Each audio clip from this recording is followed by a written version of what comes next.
Welcome to the deep dive. So, if you're anything like, well, pretty much everyone, you've had that feeling. Oh, yeah. You look at the clock and the whole day has just vanished. And maybe you spent a little too much time promising yourself that this episode is definitely the last one. It's the universal struggle, isn't it? Yeah. We all know we should be doing something more valuable with that time. Right? Reading a book, working on that project. But procrastination, Yeah. it just turns those little distractions into these big habits that really hold us back. Exactly. And that black hole of wasted time is what we're diving into today, using the core ideas from the book Master Your Time by Thibaut Meurisse. And this isn't about just, making better to-do lists. This is about fundamentally changing how you see your day. Right. Our mission here is to go a little deeper. We want to pull out the really actionable stuff about productivity, look at the psychology behind why we procrastinate, and give you some real strategies. So you can walk away feeling like you can actually become the master of your time. That's the goal. And just to be clear, we're not saying you can't have fun. The book isn't anti-leisure. Not at all. It's about when that fun stops being restorative and just starts eating into the hours you need for your bigger goals. That's the line. That's the line. So to start, we have to talk about the real foundation of all this. It's not time, it's energy. Okay, that's an interesting distinction right off the bat. Yeah, the source is really clear on this. True productivity isn't just checking off tasks. It's managing your energy, your tasks, and your relationships, with family and friends. So it's holistic. Totally. Being the master of your time means you're using it wisely across everything. Work, hobbies, the people in your life. So if energy is the real resource here and it, it goes up and down, how do we even start to use that? You have to know your own rhythm. You have to find your peak performance windows. My boy. Your peak windows. For a lot of people, that's the morning, Yeah. right? Your brain is fresh. And if that's you, you have to be absolutely ruthless about protecting that time for your most important work. Don't check email. Do not check email. If you do that, you've already lost the most valuable part of your day before it's even really started. Okay, so it sounds like we're building a system, a cycle. What are the phases Meurisse talks about? There are 6 phases. It all starts with conservation. Meaning? Phase 1 is maximizing your inputs. So improving your sleep, eating better, getting some exercise, basic stuff, but you can't skip it. Phase 2 is knowing where to even use that energy once you have it. Knowing where to strike. Precisely. Phase 3 is channeling it only into the most important tasks, the ones that align with your goals. And then 4? 4 is total immersion. You have to eliminate every single distraction. 5 is taking real breaks to recharge. And I mean real breaks, not just scrolling on your phone. Okay. And then finally, you just restart the cycle. It's a constant loop. Preparation, action, renewal. That sounds pretty intense. But the book says this whole system doesn't need to be super complex, right?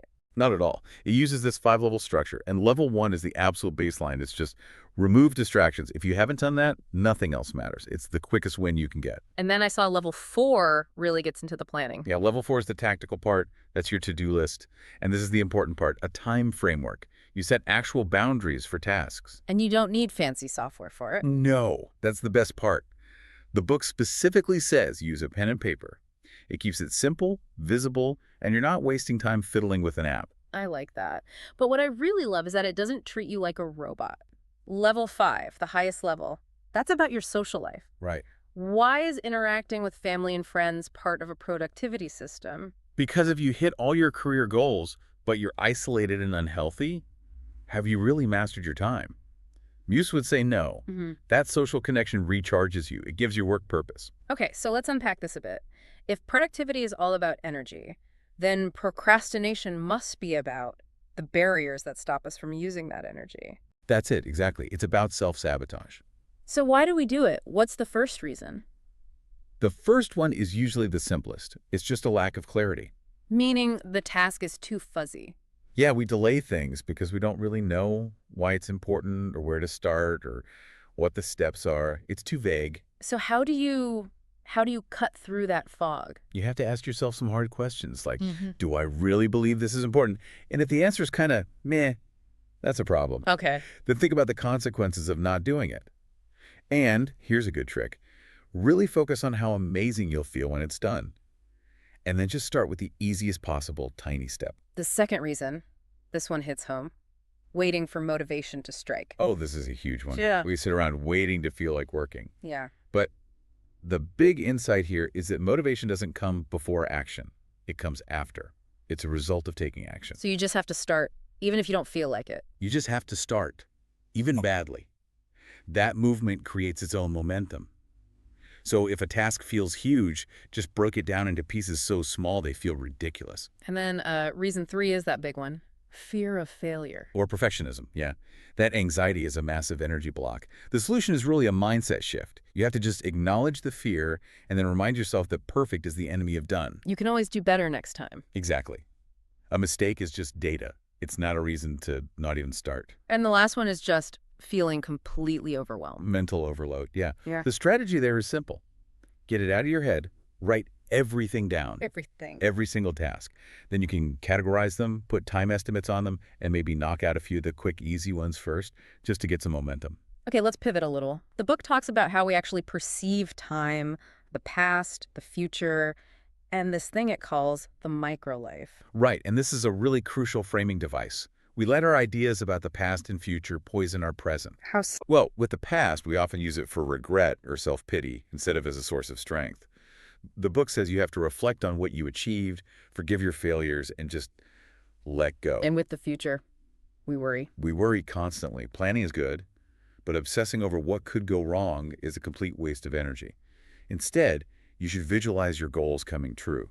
That positive rehearsal is way more powerful than stress. Which brings us to the present, the microlife. What is that? Your micro life is today, just today. And the idea is that your entire life, your macro life, is just the sum of all your individual micro lives. Wow. Yeah.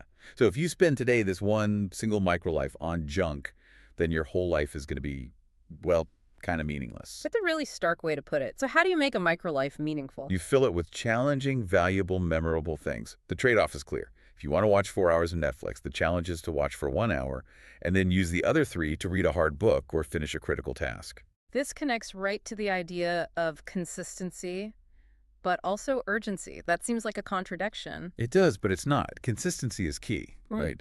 What you do every day matters most. Learning a language, for example.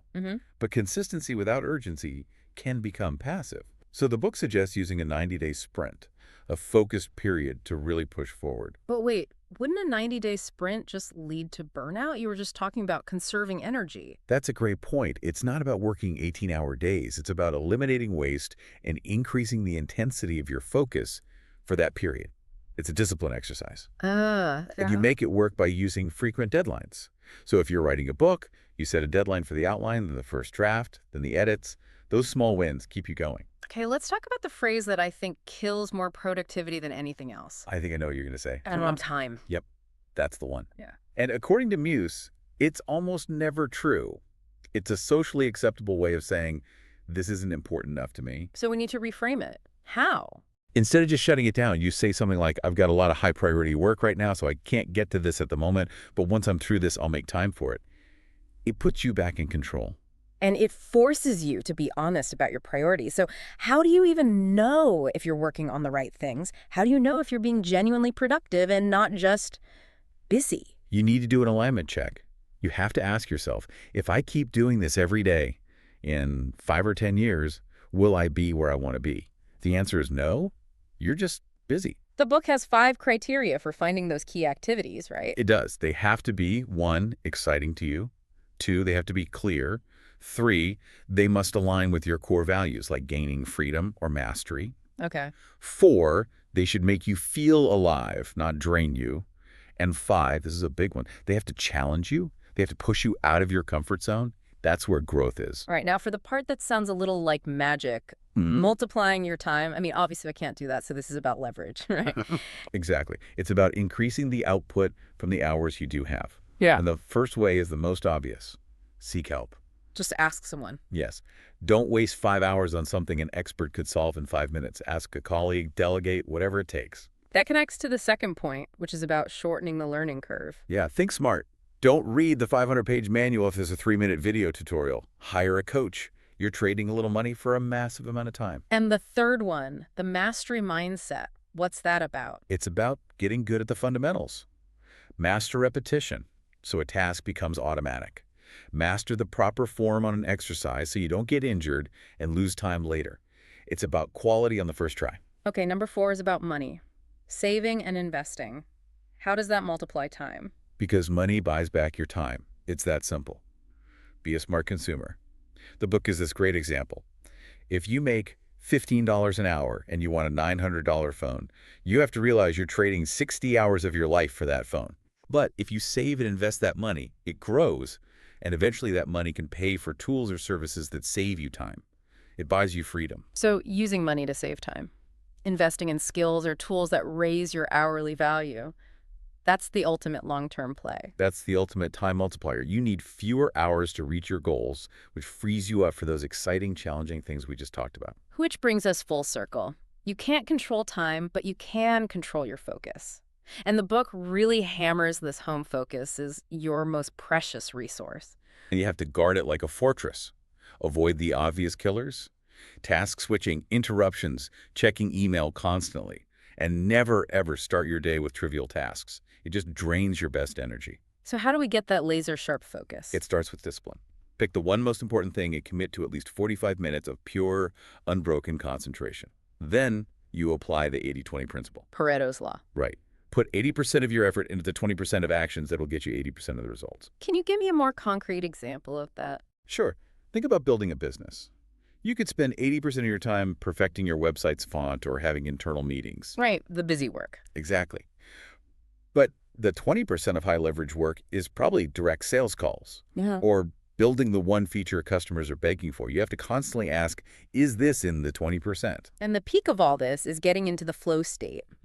That's where you're so immersed you lose track of time. To get there, you need routines. A trigger, like a specific playlist or 5 minutes of meditation, that tells your brain, okay, it's deep work time.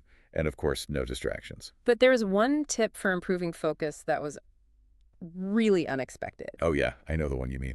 It's so counterintuitive. It really is. Beyond all the usual advice, the book says you should actively allow yourself to be bored.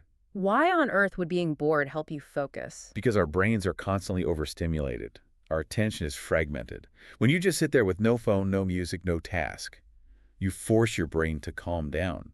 It actually rebuilds the mental muscle you need for long periods of deep concentration later. That is a phenomenal takeaway. So to wrap this all up, we've learned that productivity is really about managing energy, not time. We need to focus on our micro life on today. We have to take responsibility, get rid of those limiting thoughts, and then multiply our time by being strategic and developing that laser focus with things like the 80-20 rule. And remember that time is the one thing you can never get back. Using it wisely is, well, it's everything. It really is. And that brings us back to that really challenging part about focus. If it's your ultimate resource, it makes you wonder, doesn't it? I wonder what? We all know we should turn off our notifications. That's easy. But what if you took that advice about boredom seriously? What if you actually scheduled periods of doing nothing into your day? Just stillness. Just stillness. How might that, fundamentally change your ability to concentrate in the long run? And what would be the very first high-leverage task you'd point that new superpower at?